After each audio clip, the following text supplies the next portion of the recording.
Ziska has common people with very few nobles, and they are a match for the best knights in Europe, which was at this point in history nearly unheard of.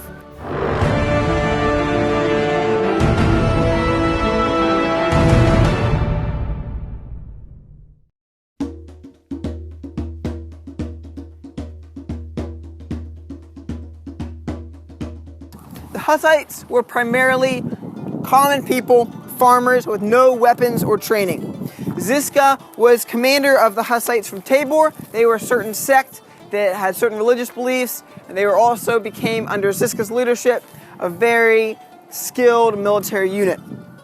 Because Ziska improvised. He turned flails they used to thresh their wheat into weapons. He disciplined them with the punishment of death for anyone who disobeyed orders. They responded to orders given by drums and signal flags.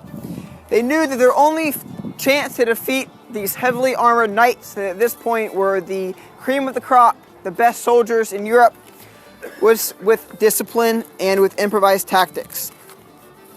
So Ziska leads them on little sorties to the countryside, training them, perfecting their discipline. Gradually, he turns peasants into highly trained and highly efficient troops, which was at this point in history nearly unheard of. Normally you do have, crowds of soldiers that accompany the knights onto the fields, but the ones who are actually doing the fighting, winning the victories, are the knights. Ziska changes that, because he has common people with very few nobles, and they are a match for the best knights in Europe. The Hussites were divided into 4 groups, each with their own captain. One commanded cavalry, 1 infantry, 1 artillery, and 1 their war wagons. In battle, they had these special war wagons. The outer wagons would form a circle, and the troops would remain inside. That was called a tabor, like the name of the city that Ziska commanded the troops from. So the war wagons were really specifically constructed. They may have been the first mass-produced military vehicles in history. They were built for uniform size. They were generally plated with iron. On one side, they had a wall, sometimes a roof, to protect from arrows coming overhead. Walls would come out from the sides so they could form a solid line when you parked the wagons next to each other. There was a ramp on the inside that allowed people to easily move into the wagon.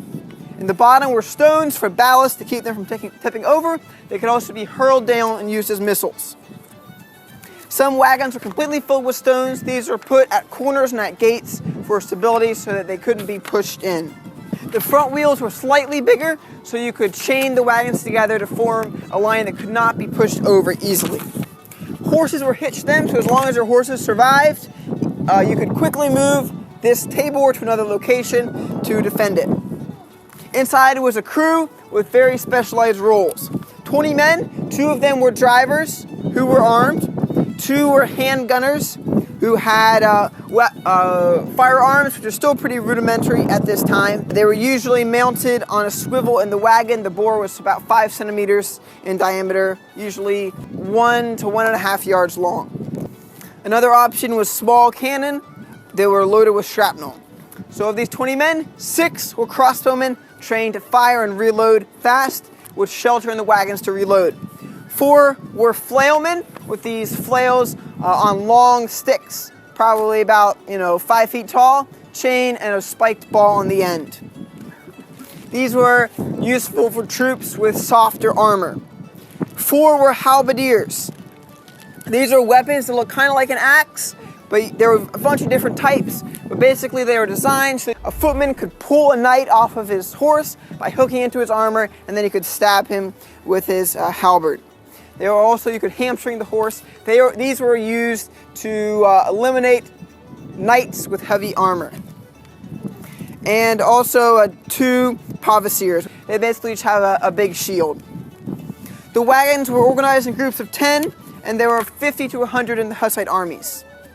So typically these wagons were used for defensive tactics, break the power of the knight's charge, and then the Hussite men could sally out from them and attack once the enemy was worn down.